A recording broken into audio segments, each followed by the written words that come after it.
Hello friends, let us discuss some important news from 19th of March 2020. On the COVID-19 spread, the Prime Minister of India will address the nation today. Also, the random testing of various suspects is likely to be broadened, and now the patients of atypical pneumonia are also to be tested for the purpose of coronavirus disease 19. So the World Health Organization has issued an advisory according to which India needs to test more, and India is already moving in that direction by looking at the atypical pneumonia patients. So this is that stage in India where more than 3 people have died and there are more than 150 cases of suspects. So after this particular stage, the next stage is that of community spread. So if India is able to contain the community spread of this particular virus, then that will play to the graph curve, which is moving in this way to this particular stance. But if India is not able to curb this particular stage, then the graph is likely to rise further, which will take the cases into thousands. So that is a possibility. But the WHO has already praised the government of India for moving swiftly as far as containing this particular virus is concerned. Also, in India, the infection rate is just at 1.7, which is less than most of the other countries. For example, Qatar has an infection rate of 3.06, which is around twice that of India. So, India is doing something right, but no confirmed stance of the government is right now pointed out by the WHO. It could be the rising temperatures in the climate, it could be the lockdown enforced by the government and various other agencies. So, till now, the scientists do not know the exact reason, but in a short period of time, they will be able to trace that reason and then that can be replicated throughout the world. 255 Indians in Iran and 21 more have been tested positive. 600 others have been flown back home. So Indians in India might be just 150 who have been infected, but Indians who are outside India are more than 250 who have been infected till now. And most of them are in Iran, some are in Italy, and one each in Kuwait, Saudi Arabia, and UAE. The Supreme Court has invoked its special power under Article 142 of the Constitution of India, which is mentioned in Part 5 of the Constitution that deals with the Union. So, under Part 5, there are provisions for the Union Legislature, Union Executive, and Union Judiciary. And under Article 142 of the Constitution, which gives extraordinary powers to the Supreme Court of India, the Supreme Court has removed a Manipur minister who was to be disqualified by the speaker in 2017. So he became an MLA in the year 2017 on a Congress ticket, but later he switched to the BJP to become a minister for town planning, forest and environment, and horticulture and soil conservation. So at that time, the Supreme Court had given 4 weeks of time to then Speaker of the Manipur Assembly to either disqualify that minister or to take a decision under the 10th schedule of the Constitution, which deals with the anti-defection provisions. So since Mr. Singh had come under the provisions of anti-defection because he had won on a different party ticket and later on he switched to some other party, this particular time frame was granted by the Supreme Court of India. The Supreme Court had also held that the Speaker's office has quasi judicial powers, so it is the Speaker who should logically take the decision as to the disqualification of Mr. Singh. But the failure of the Speaker to take this decision within a reasonable period of time has now forced the Supreme Court of India to take this decision, and this shows this is actually an unprecedented step because it is for the first time that the court has gone out of its way and has done something which is actually mandated to be done by the Speaker of a legislative assembly.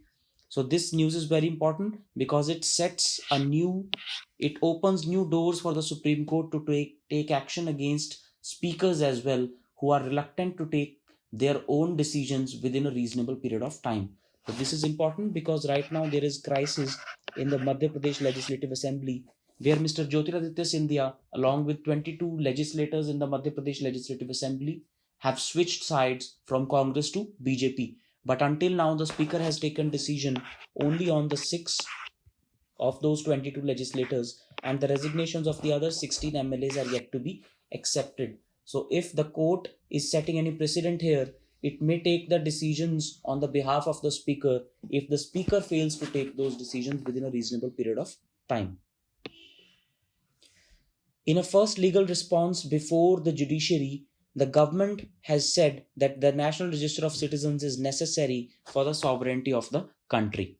So, this is the first legal response of the government in the court, where it has said that NRC is mandatory for sovereignty of the country. Now, here, sovereignty means that the country or the system of the country is able to take its own decisions without any external intervention. What it means is that those who will be classified as citizens of India, only they will have the rights on the resources of India that are decided by the parliament of the country. So, this is the first time that the government has said that this is mandatory for the sovereignty of the country in a legal manner. The BJP Rajya Sabha member Mr. Rakesh Sinha has said that he has actually moved a resolution for removing the word socialist from the preamble. According to Mr. Sinha, the word is now redundant in the current scenario and the word should be dropped to create space for economic thinking without a particular thought. So there are two types of economic systems, the socialist system and the capitalist system. According to the socialist system, it is the society or the government which holds the means of production and distribution in a particular economy, and there is no space for private ownership of property and for private business. On the other hand, the capitalist system is the exact opposite, where private capital is allowed and private individuals are allowed to carry on their business, trade, and activity without any intervention by the government. India, however, follows a mixed economic model where both these factors are present. So, India also allows private ownership of property and business, and India also undertakes various socialist welfare measures for the people of India. Also, the public sector undertakings like Indian Oil Corporation, the Oil and Natural Gas Corporation, Life Insurance Corporation, etc., are a testimony to the fact that government is still indulged in various businesses for the purpose of welfare of the people. In this context, let us see the preamble to the Indian Constitution. So, this preamble to the Indian Constitution was adopted on 26th of November 1949. It talks about four different things: justice, liberty, equality, and fraternity, and it wants to make India into a sovereign democratic republic. However, later on, by the 42nd Constitutional Amendment Act in the year 1976, three more words were added, that is socialist, secular, and integrity. So these three words were added by the 42nd Constitutional Amendment Act in 1976. The word socialist was added later on, but its real meaning was inherent in the Constitution. That means it wants to make India a country that thinks for the welfare of its people.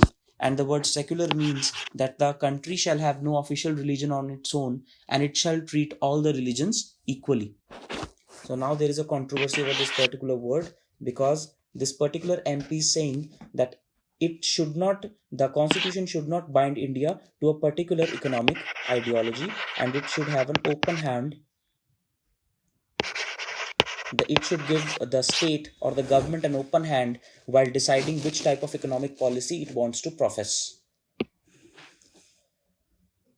So the global crude oil prices are going down. It has now dropped below $30 per barrel. One barrel includes 159 liters. So below $30 per barrel means since India imports more than 80% of its total crude oil, that means it has a huge impact on India in a positive manner. In this context, let us see how the global crude oil prices are decided. There are three major indices throughout the world. One is the Brent crude oil index, which is based in the North Sea. North Sea is along the coast of the United Kingdom. So all the oil that is extracted from there is indexed on the Brent crude oil index. The next is the Dubai Oman index, which deals with the Middle Eastern countries and the Gulf countries oil. And then there is West Texas Intermediate, which is the indices of the United States of America. So these three indices and their average is what the global crude oil prices is. There are many other indices as well, but these three are the most widely followed indices. Just like in India, there are so many stock market indexes, but the Sensex of the Bombay Stock Exchange and the Nifty of the National Stock Exchange are considered because of their widest reach of amplitude. So this has significant implications for India. The first is that the taxes, especially the excise tax or excise duty that is imposed by the government, has been increased. So the government is imposing around 22 rupees on every liter of petrol and 19 rupees on every liter of diesel of tax. So government is raking in a lot of money by increasing tax in these times of reducing global crude oil prices. On the other hand, the government is also shoring up its strategic petroleum reserves, which it has built in various cities like Vishakhapatnam, Padur, etc. in the southern India. So the large strategic petroleum oil reserves have been maintained by the government, and they are being filled because of the reduced prices of oil at this particular point in time. And these reserves will help government in case of any exigencies where the global supply chains or where the global crude oil import and export gets affected due to any eventuality, for example, a war. Therefore, India is trying to maintain a reserve of around 6 months equivalent of import so that it can meet any emergency situation. The Supreme Court has slammed the central government and has warned the telecom operators over fulfilling their annual gross revenue, that is the AGR dues. So the two companies, Vodafone Idea and Airtel, were asked by the Supreme Court of India to deposit their adjusted gross revenue to the government of India, but these companies had said that they are not able to pay such a large sum of money. And in their defense, the government had submitted a petition in the court that they be allowed 20 years of time to deposit their AGR dues. But now the Supreme Court has slammed the center that they cannot allow 20 years of unreasonable period of time, and these companies shall have to deposit their dues within a reasonable period of time. So thank you everyone. This has been the news analysis for 19th of March 2020.